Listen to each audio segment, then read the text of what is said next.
Yes.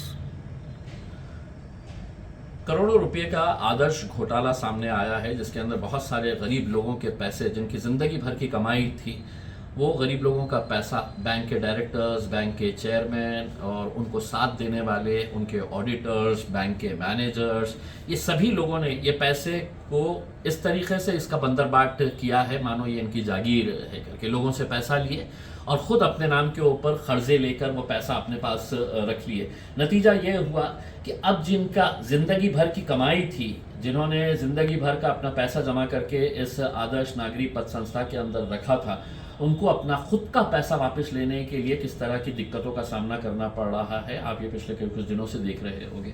हमने जब इसका आंदोलन छेड़ा, अचानक अब आप देखेंगे कि उसके चेयरमैन अंबादास मानकापे को गिरफ्तार कर लिया गया। फिर दूसरे दिन 3 डायरेक्टर्स को गिरफ्तार किया गया और भी बहुत सारे डायरेक्टर्स हैं जिनका इसके अंदर हाथ है, वो लोग अब भी फरार है। जब तक ये पूरे के पूरे डायरेक्टर्स गिरफ्तार नहीं होते, जब तक ये बैंक के पथ संस्था के ऑडिटर्स गिरफ्तार नहीं होते, या उस बैंक के अंदर काम करने वाले वो मैनेजर्स जिन्होंने ये लोन को सैंक्शन करने के लिए अपनी सिग्नेचर दी है, ये सभी लोगों की गिरफ्तारी होना चाहिए। साथ ही साथ जो प्रॉपर्टीज़ इन लोगों की है, ये प्रॉपर्टीज़ फौरन सीज होना चाहिए। मैंने बड़े दुख के साथ ये कहना पड़ रहा है कि ये लड़ाई लड़ने वाले जो हज़ारों लोग हैं, उनमें से एक 38 साल का एक शख्स करमाड़ के पास के एक छोटे से गांव के अंदर, जिसने 22 लाख रुपये अपने परिवार के पूरे जमा करके उस पथ संस्था के अंदर, उसको आगे का भविष्य बिल्कुल अंधकार में नज़र आ रहा था, तो उसने आत्महत्या कर ली। मैं लोगों से विनती करूंगा कि जीना बहुत मुश्किल है, मरना बहुत आसान है। हम सब मिलकर एक बड़ी ताकत उभे करेंगे। मैं आपके साथ रहूँगा, मैं लड़ूंगा आपके लिए, और मैं सभी लोगों को ये विनती करना चाहूँगा कि वो सभी लोग साथ में मिलकर आए। बड़े अफसोस के साथ ये कहना पड़ता है कि जिस शहर के अंदर 6 मंत्री रहते हैं, 2 केंद्र के मंत्री, और उनमें से कौन से मंत्री है, तो डॉक्टर भागवत कराड़ कई भाषणों में कहते हैं कि देश के पूरे बैंक्स किसके हाथ में है, तो मेरे हाथ में है। तो भागवत कराड़ साहब, आपने क्यों वक्त नहीं दिया इन आदर्श घोटाले के अंदर जो पीड़ित लोग हैं उनसे मिलना चाहिए था। साथ ही साथ ये सहकार मामले का घोटाला है, क्योंकि सहकार क्षेत्र के अंदर ये आता है, सहकार मिनिस्ट्री के अंडर में ये आता है। उसके मंत्री कौन थे, तो वो भी हमारे शहर के थे, भारतीय जनता पार्टी के अतुल सावे साहब। अब वो हाथ ऊपर कर दे रहे हैं कि अब मेरे पास ये मंत्रालय नहीं है, कल से मेरे को गृह मंत्रालय दे दिया गया है करके उसमें। फिर हमारे दूसरे नेता है अब्दुल सत्तार साहब है, बहुत ही ताकतवर सत्तावर नेता है।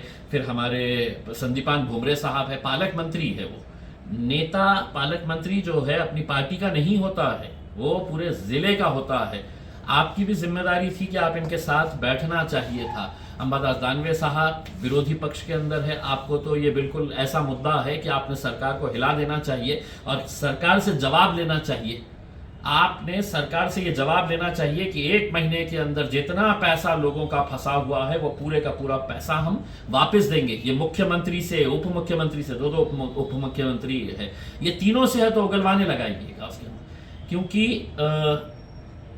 ये लोग जिस तरीके की परेशानी में गुजार रहे हैं, ये बहुत ही अफसोसनाक बात है। इसीलिए इनका साथ देने के लिए हमने सोमवार यानी कि कल 17 जुलाई को सुबह 11 बजे हमने क्रांति चौक से पुलिस कमिश्नर ऑफिस से एक मोर्चा निकालने का फैसला लिया है। ये सभी लोग जो पीड़ित हैं, जो अलग अलग छोटे छोटे गाँव से भी रहते हैं, मैं उनसे भी अनुरोध करूंगा कि आओ, कितनी भी तेज़ बारिश आ जाए, कितनी आंधी आ जाए, तूफान आ जाए, कि कल हम सड़क के ऊपर निकलेंगे और ये बताएंगे कि ये लड़ाई, अगर तुम ये समझ रहे हैं कि उन्होंने पैसा लेकर सबको मैनेज कर सकते हैं, तो नहीं, गरीब लड़ाई लड़ेगा और सड़क के ऊपर भी लड़ाई लड़ेगा। और वही लड़ाई की शुरुआत जो है वो कल हम करेंगे। मैं सामान्य लोगों से भी कहना चाहूँगा कि इन गरीबों के लिए थोड़ा वक्त निकालिए, आइए, क्योंकि ये लड़ाई उन लोगों की है जिन्होंने अपनी ज़िंदगी भर की कमाई वहाँ पर रख दी है। अब आगे का उनके लिए भविष्य क्या होगा, ये हमको सोचना है, हमको इनका साथ देने का है, हमको लड़ने का है। मुझ पर बहुत ही ज़्यादा प्रेशर आ रहा है कि साहब हमने 3 डायरेक्टर्स को अरेस्ट कर लिए हैं, चेयरमैन को अरेस्ट कर लिए हैं, मोर्चा मत निकालिए। तो मैं ये कहना चाहूँगा, मोर्चा तो किसी भी हालत के अंदर निकलेगा।